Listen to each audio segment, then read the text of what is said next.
Hello and welcome to the Great Birth Rebellion podcast, where we grapple with current research to help you get the best out of your pregnancy, birth and postpartum journey while still challenging the dominant birth culture. I'm your host, Dr. Melanie Jackson at Melanie the Midwife, and I'm joined weekly by my co-host B from Core and Flora Store, and this is the Great Birth Rebellion. Welcome everybody to this week's episode of the Great Birth Rebellion. B is back with me here today. Last week it was myself and my work wife Ashley, because we were talking all about what midwives do at a home birth.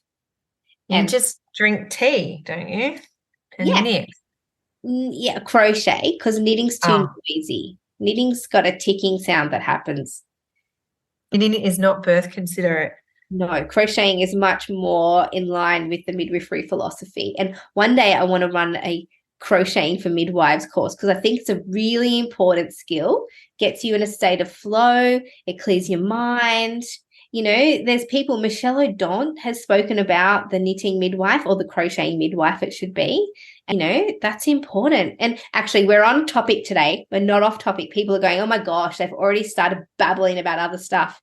We're on topic because today we're going to talk about how to set up your space for a home birth. So what to get, because the number one question I get, you know, from people who haven't home birthed is, oh my gosh, but isn't it messy? And what about if, you know, what about if the house is too small? And what if I live in an apartment? And what do you do with all the blood? And how do you, so we're going to really nut down the nitty gritties of like, how do you set up your space for a home birth?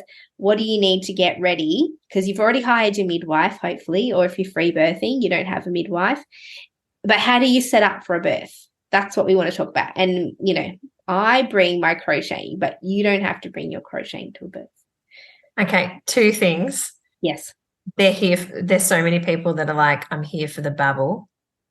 Like they're here for it. Actually, three things. Second thing is people have already signed up for the crocheting course. And thirdly, based on the fact we've already had one HCCC complaint, let's just say as AHPRA registered midwives, we're not allowed to recommend free birth. Can we just have that in? I completely, but you know, my PhD is in free birth. I know. It's going to get reported to the HCCC about free birth. Surely it would have happened. The backstory is a few weeks ago, we haven't recorded an episode since we got. I reckon it was your most popular Instagram post ever. It was. Every time, you know, people love. It's like watching a train wreck. You know, you can't take your eyes off it if there's some drama and action happening. So backstory. I know if you've come to this episode, you're like, what are they talking about? B and I have often, because we toe the line between, you know, we're kind of on the fringes, I guess, this Great Birth Rebellion.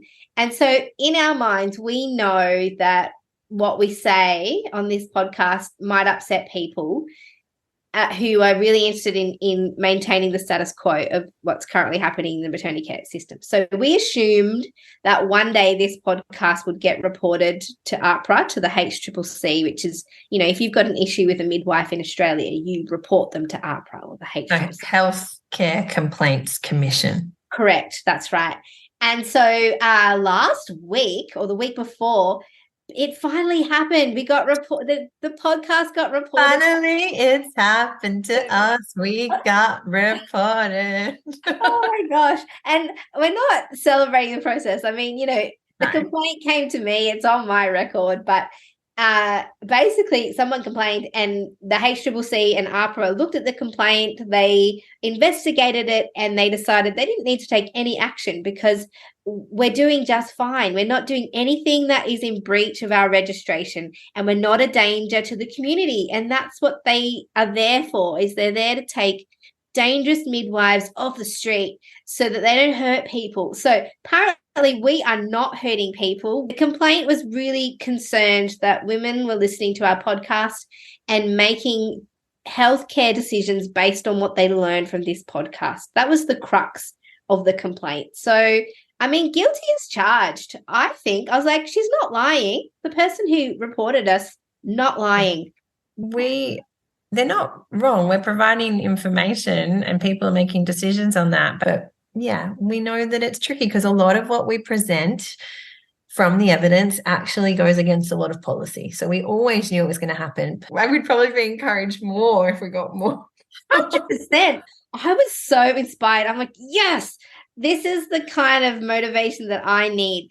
When someone tells me you can't do that, my mental voice just yells out, watch me. And so it's just the best thing. It's the most motivating thing that's happened to me this year, I reckon. Honestly, I was like, thank God I needed some inspiration. And there it was in the form of a H-triple. We need to feel something. Somebody. Oh, thank you. Thank you for the report. Oh, thanks for punching me in the guts, universe. So anyway, we're going to move on from that. All right. So let's get this party started. We're going to talk about, as I said, all of the things that you need to prepare if you're planning to give birth at home. This is my itemized list. This is a list that I give my clients. So when they say, oh my gosh, what should I get? Getting Mel's personalized list. This is, and without even signing up and having you as our midwife, this is exclusive. So, and actually, if you're on the mailing list, you'll get to see this on paper. You can actually print it off yourself. It'll be in the resource folder.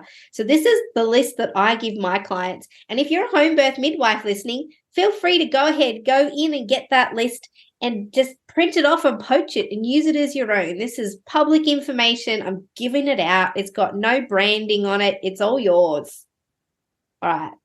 It needs to be a bumper sticker that says, don't worry, the midwives clean up the mess. Yeah, well, I've always joked about that. That's a great segue. Let's talk about mess and what you need to do in order to manage it at a home birth by going through this magical list that I made. All right.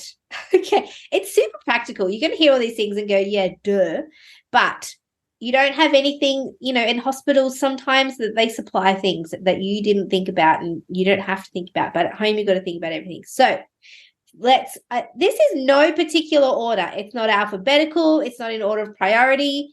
I literally must have sat down one day and spewed content onto a piece of paper and it's just stayed that way. So there you go. First, you're going to see my list and you're going to be disappointed by your list, but that's okay. Yours amazing. Yeah, mine is like a downloadable, interactable, branded. It's beautiful. Mine's very beautiful. It cost me a lot of money though. And that's next week's episode. You don't get to know about that list until next week's episode. Yeah, so this week we're doing home birth supplies. Next week we're doing hospital birth supplies, and B's got a beautiful, expensive list to give you. It's fancy. Yeah, mine's the All right, let's hear your word vomit. All right.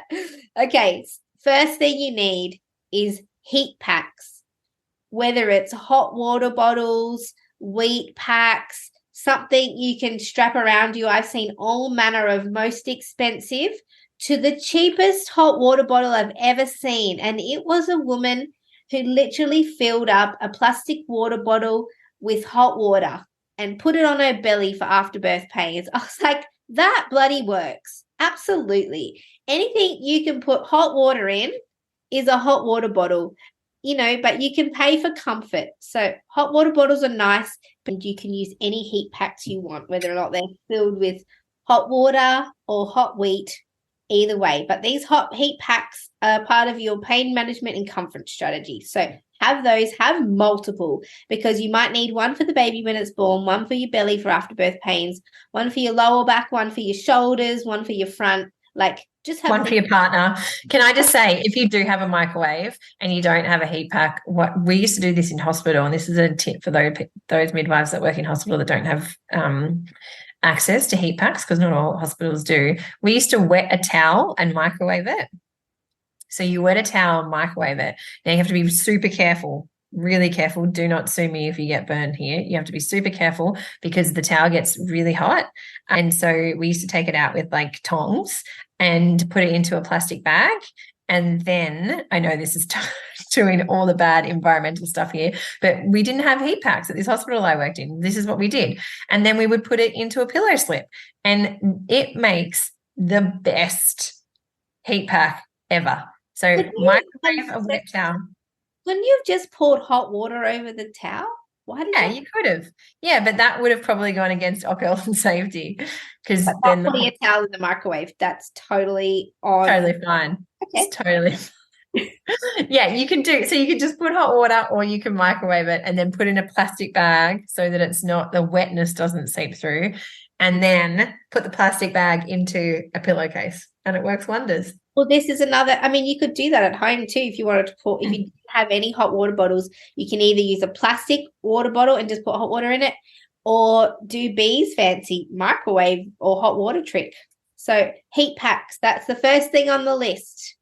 All right, next thing you want to have, and I encourage women to put all these things in a box through their pregnancy in one spot so that they can mentally check off that, yeah, they've got everything that they need. And, you know, their support people and partners in the middle of the night don't have to wonder where everything is. And if half of it's in the dishwasher and the other half's in the cupboard, just put it all in a box so you know where it is and you can mentally check out of that, know that you've done it. All right, a drink bottle or a big glass with a straw. Now, the straw is the important part. The vessel, choose whichever vessel you want. But when you're in labor, you don't want to be throwing your head back to try and have a drink. You just want to sip it out of a straw. And the straw has to be really accessible. The number of times I've seen a poor laboring woman try to fish out a straw from the middle of her drink bottle because it's fallen in. If you're offering a woman a drink, hold the straw, aim it at her face, and just tell her, drinks here. And she can take a sip with doing very small movements. So please invest in a big, big cup. You could get a tumbler or something that has like a straw in it with a lid so that you don't knock it over, but you can fill it up really big, really big. So straws. All right. This is about comfort and setting up your birth space, because we carry on and whinge about the bed in the hospital, but now we're going to tell you about what the alternatives are. So I recommend everyone get a birth ball, a collection of pillows that you're happy to get birth goop on, a floor mattress or a foam mat for the floor, and some bean bags or something. You basically want to create a nest on the ground that your knees aren't going to get sore if you're kneeling, that you can lie down onto, that you can use for all various manner of things. But you want to have a comfortable birth nest in your home. A breastfeeding pillow plan. That's what's on the list. So basically, the minute you have your baby, you've got to start feeding it. And usually that's from your breast. Some people will choose to bottle feed, completely your choice. But what I notice things missing in a home birth space is enough pillows to actually physically support the woman who's just had her baby for their first breastfeed. And these pillows will carry you through your breastfeeding journey. But really think in your mind, what pillows am I going to prop myself up on for my first breastfeed? Sometimes your placenta's still in there. Sometimes, your bum hurts, so you might need to be in a really supported position. So breastfeeding pillow plan so that you're comfortable when you're feeding your baby. 2 buckets. Now, we always end up using these for something, either to vomit into, to catch the placenta, as a bin, as a dirty towel bucket, all kinds of things. Have 2. Keep one super clean, and there can be like one kind of dirty one for, poo, blood, gloves, vomit, all that kind of thing. And one that's clean that you can use for pool water and bits and the placenta if you want to. That's that. Oh, yeah. Incontinence / disposable underpants. Now, these are for the first few days after you've had your baby. We sell these in our shop. They're really epic. They're called partum panties. They're like proper postpartum ones, because the incontinence ones are super expensive. And I love partum panties. And so I really rate these, the disposable undies, because the first few days that you're bleeding and spending most of your time in your bed, and if the only reason you need to get up is because you need to change your pad because it's full, that is so infuriating. So you want these undies because they soak up a lot of the early days, the blood from the early days, without leaking through and going onto your sheets or your undies or your new beautiful jammies, if that's what you've gotten. Because I know some women get themselves new pajamas for birth, which I totally endorse. Feeling gorgeous in your pajamas. We should have got Peter Alexander sponsorship for this. That would have been really nice. Great Birth Rebellion pajamas. Through Peter Alexander. Maybe. We'll see. That's a discussion for another day. But yes. And you mentioned the placenta, a bucket for the placenta. You can get, and again, like heat packs, you can make your own or you can get super fancy ones. So we always used to say it's the best excuse to eat a whole tub of ice cream, because those ice cream buckets work really well for placentas. But you can get beautiful dishes now. I don't know anyone personally that makes them, but there are people that make divine placenta bowls that really beautiful. Yeah, there's a lady in the mountains here actually who does that. Depends what you, some people have some real ceremony around the placenta. So you can make some decisions about how you want that housed in the short term. Oh, and talking about ceremony, what people do with the cords as well, because people will have lots of ceremonies with the cords. So if you want to do that, you'll need equipment for that. Yes. I think that might be on my list somewhere, along with the placenta container. Gosh, this is a good list. We're about like an eighth of the way through, by the way. Okay. All right. So yeah, you want disposable undies. Don't get like, some people get like a 12 pack. I don't know. I think you need less than that. I don't know how many are in the partum panty packs, but don't get more than, I reckon 6 is enough, because you're going to very quickly move on to just maternity pads after the first few days. So that's my next thing on the list, maternity pads. Just, throw those in. You're going to bleed for a week or 2 at least, and then you'll need panty liners for another 2 to 3 weeks after that. All right, snacks. You need really easy bite-sized snacks for you, your partner, your support people, your midwives if you want to. I mean, I bring a little snack pack, but it's always nice if you run out of the house to think, it's all right, I know they'll have some snacks in their pantry. I'm a professional pantry raider. I once ate, I was pregnant at, actually, my friend, she's one of my really, really good friends now, actually. I was pregnant, 27 weeks pregnant with my second child, and I was at her birth, and I was starving. Like I was like, I think I'm going to pass out. And I get really nauseous when I'm pregnant if I get hungry. So I was just snacking all the time. She had the biggest box of strawberries in her fridge. They looked like that she must have like got them off a farm or something. Like it wasn't what you would buy in a shop. Anyway, I thought, I'll have a couple of strawberries. So grabbed a couple of strawberries. They were delicious. And I just kept going back to the fridge and eating strawberries. Before I knew it, the whole thing was gone. And I thought, oh my gosh, I wonder if she's actually bought this punnet of strawberries and thought to herself, after I have my baby, or like, I'm going to eat these strawberries. And so I had to go in there afterwards before I'd even offered her a meal and confess that I'd eaten all of the strawberries. It was, anyway, snacks, bite-sized, dates are really good, bliss balls, fruit, muesli bars, things that are easy for you to take 1 or 2 bites of, but also that your partner can eat on the move. I'd have a dedicated snack box. Oh, here we go. Here's something we'll get reported for. Arnica pills. Has it? We sell arnica in the shop too. Hey, arnica. People might not know about this, okay? Arnica, so I first trained as a naturopath, so I know about this because it's homeopathic medicine. But arnica's worked its way into mainstream medicine, I believe. You can buy it in chemists and health food stores, and I think even Woolies and Coles and all these regular stores. You can buy, there's heaps. We sell a spray, then cream, like it's, everything. Yeah. So I recommend getting the pills, particularly because after birth, you don't want to be putting the cream on any open wounds. So you're not thinking like rubbing that stuff on your perineum after you've had a baby. But arnica is really good for injury, bruising, swelling, sort of deep aches. So if your perineum or your vulva is swollen after birth, arnica is definitely your remedy. It's good for afterbirth pains. Sometimes your bum hole hurts, like your hemorrhoids are a bit swollen. It's sort of feeling a bit bruised and sore. This is what arnica's for. Now, I would recommend following the recommendation follow the instructions. This isn't like just a vitamin pill that you can just keep taking. Homeopathy, you take it until you start to feel an effect and then you stop. The only thing homeopathic medicine is good for is for triggering your body's natural healing response. And so arnica will trigger your body's natural healing to bruising and deep aches and sort of that kind of trauma and swelling. So once your body's acting, you stop taking the arnica. So follow the pack guidelines. You'll see how to use it.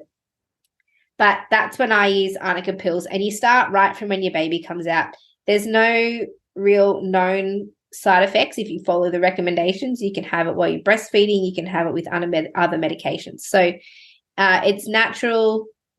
Yeah, you can get it everywhere. Super cheap too. That's the other bonus, is that they're really cheap. Like $4 or $5 for a pack. Okay. Now, if you're planning a home birth and you'd like to have a water birth, then your midwife will hopefully, or you can hire a birth pool. And so, I mean, I do that. I have 3 birth pools. The 2 next women who are due get one each at their home, and I have one in the car in case somebody jumps the queue and ends up sort of going into labor and doesn't have their birth pool yet. So I provide that with a pump and a pool liner so they can actually do that. But what I don't provide is the hose that goes from the tap in their house to the pool to fill it.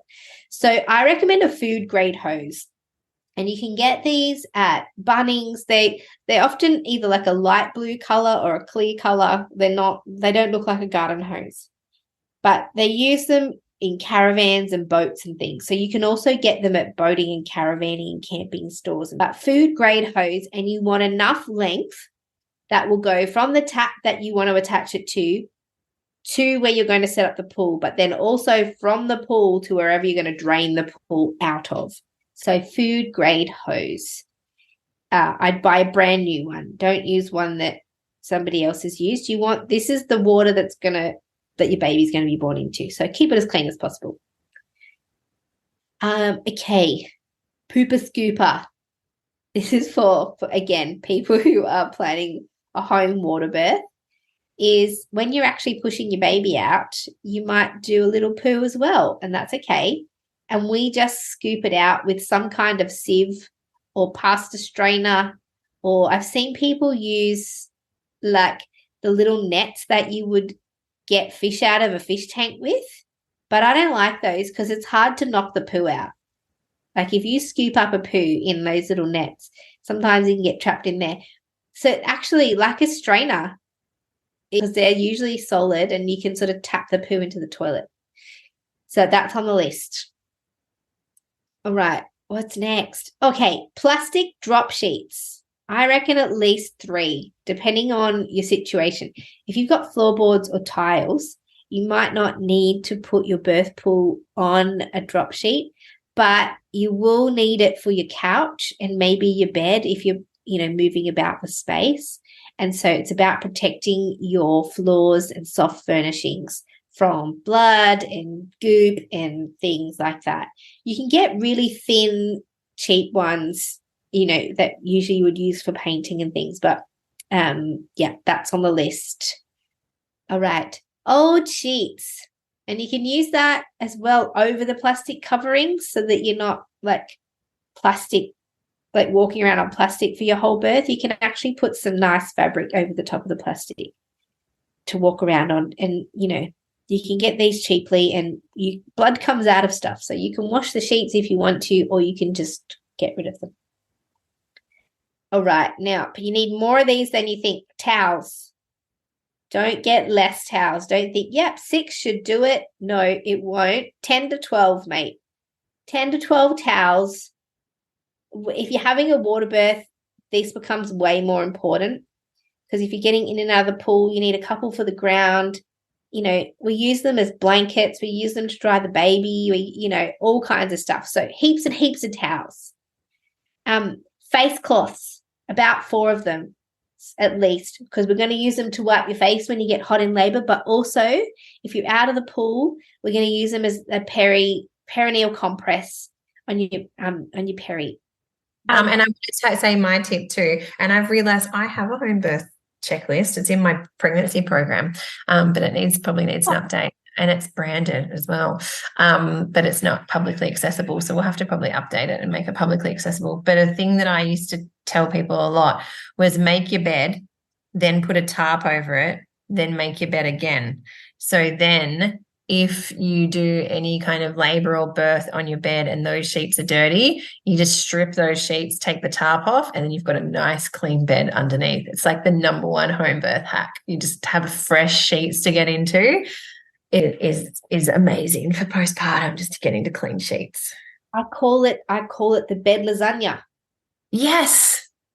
So I tell women, make your bed lasagna, but I find you got to be careful because some of the plastic tarps, like they don't breathe. You can feel a bit sweat, like it gets a bit sweaty. But yes, add that to the list of things to do when you're in labor for somebody else to make you a bed lasagna. And then you do everything. When you're ready, you're showered or whatever you want to do, you've got your big maternity undies on and your new yummy pajamas and you've got your baby and everything's done. And then you just take the top layer off your birth lasagna if you've used it, and in you get, your bed's ready, because you don't want to be making the bed after birth. Everyone's tired. They don't want to do that. So yeah, mattress protector was on the list. For those of you who have not got kids yet, you might be living in a world where mattress protectors don't make sense. But can I tell you, either when you're having a baby or immediately after, mattress protectors will forever be part of your life, because mess happens. There'll be tea that gets spilt, breakfast eaten in bed, babies spewing, there'll be pooing, you'll be sweating after you have your baby when your milk comes in. Like, I swear, so stinky. Postpartum is so stinky. And mattress protectors were always a part of my life. Were they not always a part of yours? Well, I got married when I was 18. I didn't know what level of cleaning I had to do to maintain a house. I learned very, very quickly, but mattress protector wasn't on the radar for some time. I remember being married for almost 10 years. And then when we had a baby, I was like, oh my gosh, it spewed on the bed and it's going to wet the mattress. What do we do? And I was like, oh, this is what mattress protectors are for. That was very much part of my life. I love how different everyone is. So cool. People might be, anyway, if you're childless and don't use a mattress protector, you will soon know. Welcome to the mattress protector world. 100%. Put that on your list, because it caught me by surprise. I wish someone had told me to get a mattress protector. I just thought mattresses were safe. They didn't need protecting.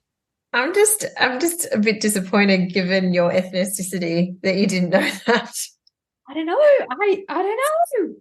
I feel like that's like I was. So I don't know. I was just so free and loose as a teenager, and then without your mattress protectors. Yeah, and now look at me. I'm so grown up. I've got mattress protectors on every bed. Okay, moving on. This has probably been the most annoying podcast to listen to, because we're just having too much fun, but hopefully you're just enjoying it with us. They've already logged off and just downloaded the list. Yeah, I'll just go to the resources. These girls are bats. I don't have time for this. All right, mattress protector. Next, if you're having a home birth, you can't just throw your placenta into the human waste bin like they do at hospitals. You need a way to either store it or dispose of it. And if you want to throw out your placenta, which is fine, you can throw out your placenta. We've got a whole list on what to do with your placenta. So, a whole episode, sorry. So go ahead, you can listen to that. But basically, a container of some kind. A 4-liter ice cream container is a good size for reference. You don't have to eat a 4-liter ice cream container in order to get the container. You can, believe it or not, buy containers that don't have anything in them for the purpose of putting in a placenta. So but that's the size you're basically going for placenta container. Okay, here's a fun one. 12-pack of condoms, or maybe a 6-pack will work.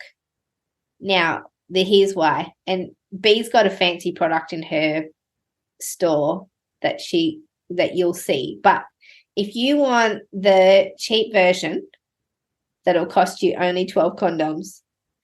Oh, don't scrunch your face up.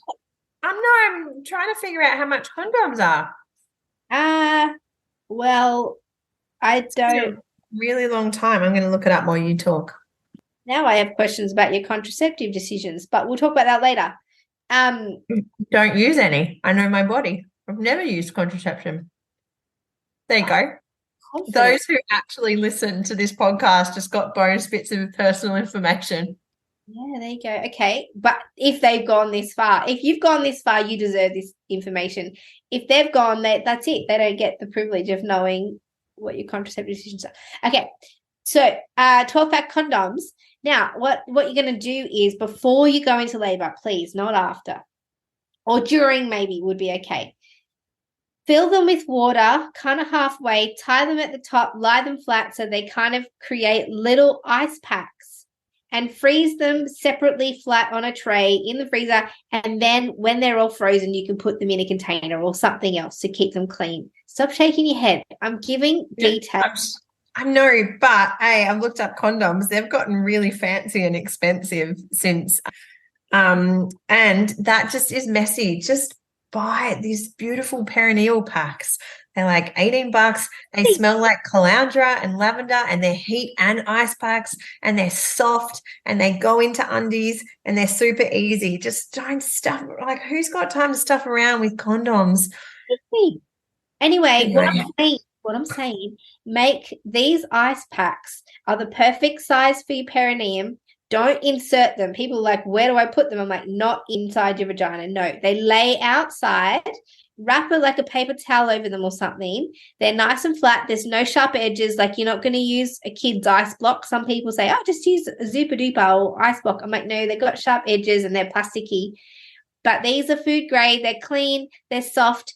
And then they actually defrost in the right amount of time. Like, once you put them on there, they're almost fully defrosted in 20 minutes or so. And it's just the right amount of ice to put on your sore vulva.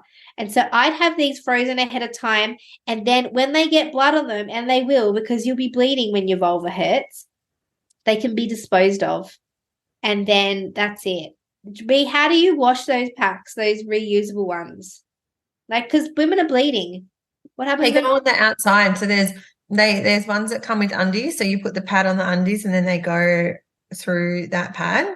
Yeah. And so they go on the opposite side of the pad because you don't want them sticking to your skin.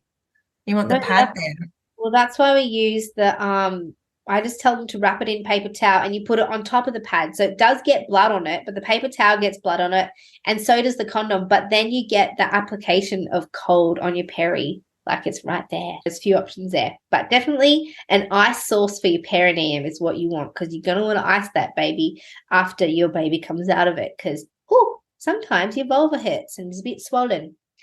Okay, this again, there is a fancy option for this, but if you want the cheap option, go to the $2 shop and get yourself a plastic sauce bottle that you can use to spray water over your peri while you're weeing. And there are peri bottles that have the most beautiful shaped spout. That means you don't have to do like gymnastics to spray your perineum. The other thing I have seen women do who haven't bought anything is just used a pump bottle, with those, like with the spray top pump bottles, or even a glass of water works, to just basically flow water over your peri while you're weeing. And sit on the back toilet backwards. Sit on the toilet backwards. Good angle. But yeah, we sell the peri bottles too. We sell everything. I feel like now we're just going commercial and marketing, but the peri bottles are cool. And it's, you never know when they're going to come in handy again. Like your partner has, a colonoscopy or whatever's going on, or a bidet. We talked about bidets, putting a bidet in if you've got one.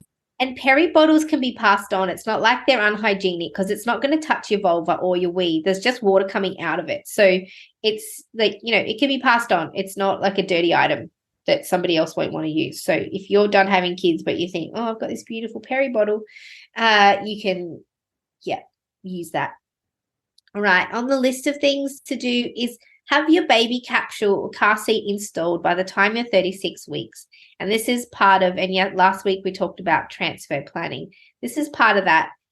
It's about mentally ticking off that you've done everything, but also, a transfer strategy if that should happen for your home birth.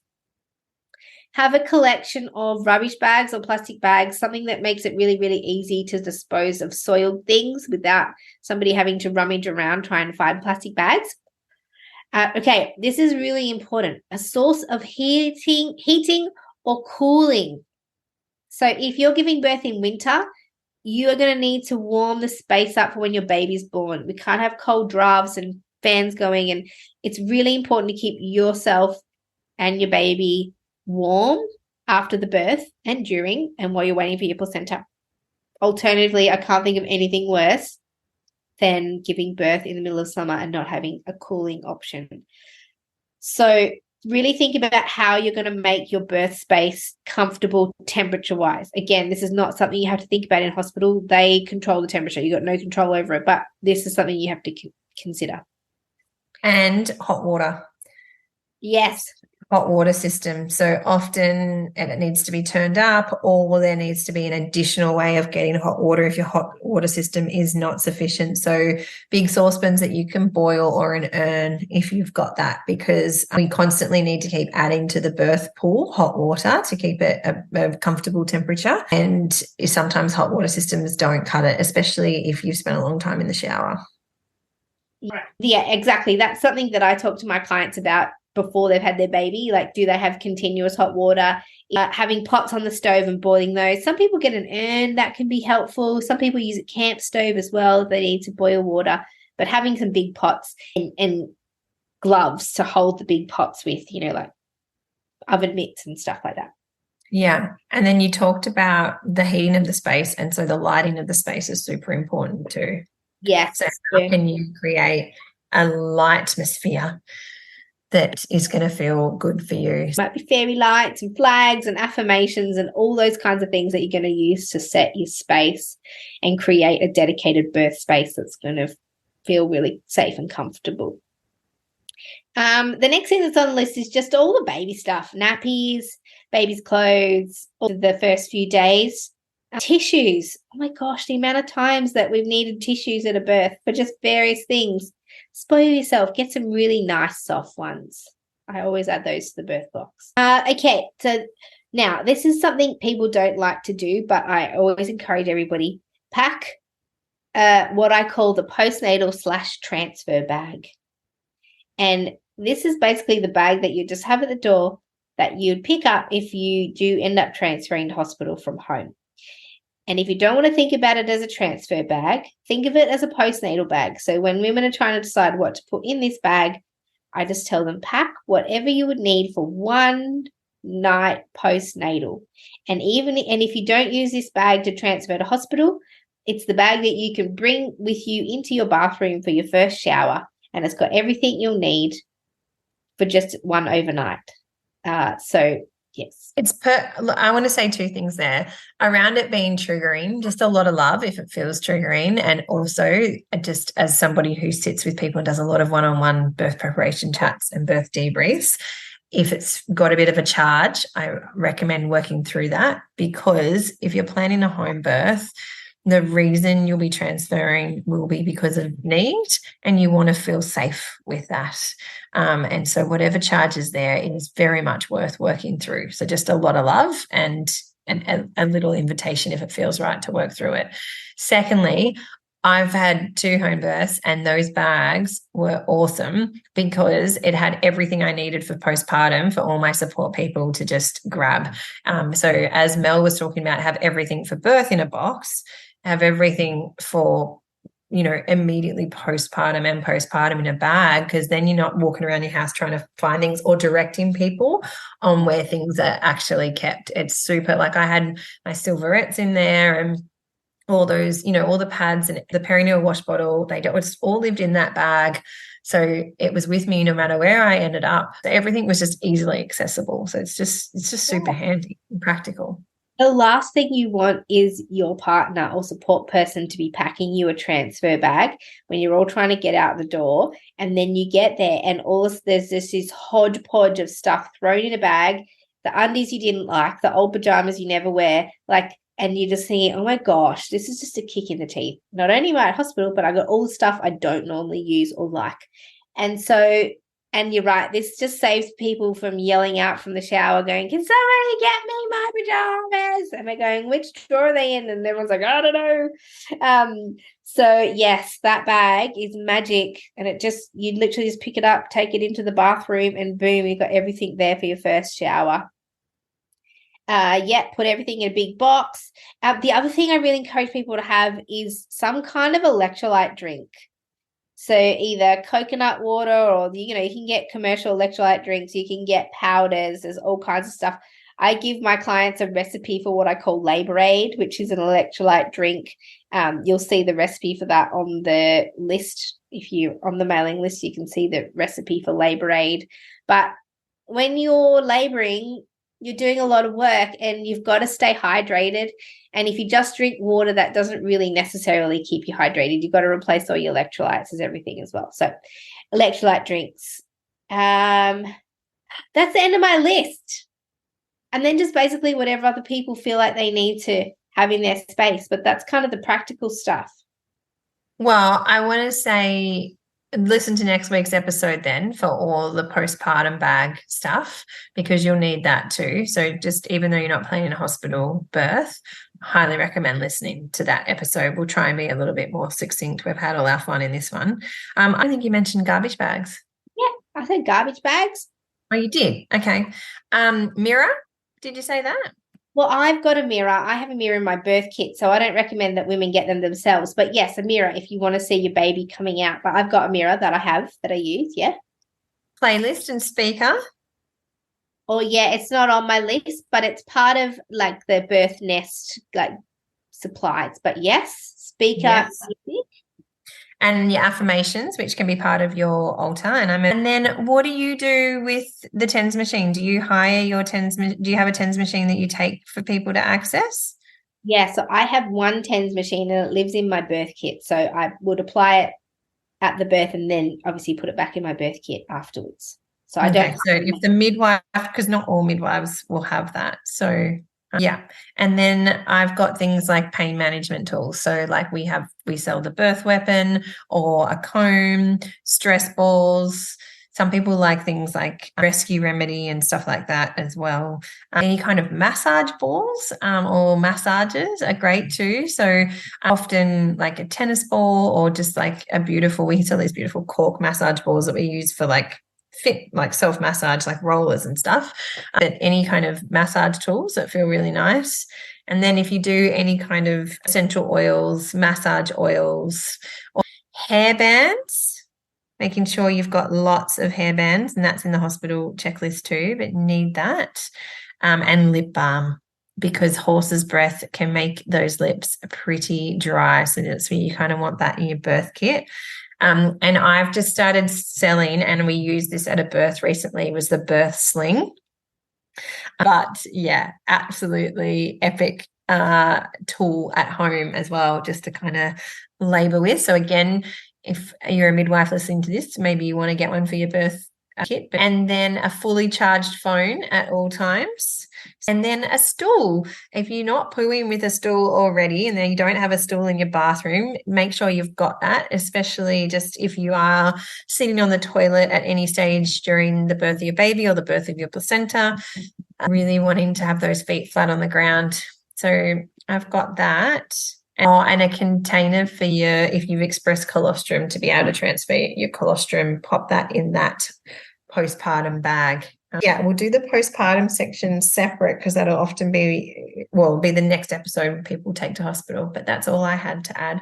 I'm sure there's lots of people that are like, you forgot this and you forgot that. Well, I was going to say, I'd love if there's something that you really benefited from having at your home birth, or if your midwife told you some other fancy secrets, you know, like we've got our own little, every midwife's got her own little things. Like I like my the frozen condom trick. You know, I'm sure every midwife's got some fancy little thing. I'd be really keen to hear from you, because I mean, we're great to make an extensive list, and I can keep adding to the list that's in the resource folder, and then we can all benefit from this master list of supplies that we could possibly have at our home births. And also, you don't actually need that much either. I just want to say that. Like, you really, a few towels, and, you know, if you're pregnant and not planning a home birth, but you still want to listen to this, I think, you know, it's actually an important episode to listen to if you're planning a spontaneous labour at home. Because, like, well, you're going to labour at home. You want to labour at home. And so having these tools for a home labour, maybe we should call the episode that, Tools for a Home Labour and plus or minus birth. Yes. Because it is. It's about home labour as well. Good point. Yeah, but I often just think about, you know, when you get ready to go camping, there are people who will happily sort of blow up an air mattress and sleep outside, and you'll still be outside camping. And then there are people who have all these fancy doodads and setups and everything. Or caravan. Or caravan. You know, like, I just think it's about really consciously preparing for the fact that you'll be welcoming a baby and to make it as comfortable as possible. So, yeah, that is our episode on what to set up if you're having a home birth or home labour. And actually, it's also not too late if you are interested in home birth or becoming a home birth midwife. Actually, today is when I've started this 1 week free resource that's happening this week. 16th of October is today. And it's not too late to join that. And actually, in the show notes, there'll be a little link if you wanted to get a free week of information about home birth or becoming a home birth midwife. It's not too late to join because it's going all week. You can do that. If you're listening later and it's beyond the 16th of October, you can still join that. It'll just be, you'll benefit next year when I run it again. But just a little reminder of that. It's not too late. You're still welcome to join that, and you'll be able to catch up on what you've missed. All right. Well, that's our episode today, and we'll see you next week when we're going to talk about what to pack for your hospital birth experience and early postpartum. We'll see you in the next episode of The Great Birth Rebellion. See ya! Thanks for listening with us today. Don't forget to subscribe to our podcast on your favourite podcast platform and join our mailing list at melaniethemidwife.com. Mel sends out weekly emails with access to all the evidence we use in this podcast. You can find out more about Mel at melaniethemidwife.com and find out more about me, Fee, at coreandfloor.com.au. We can't wait to bring you next week's episode of The Great Birth Rebellion. Yeah! Yeah! All right.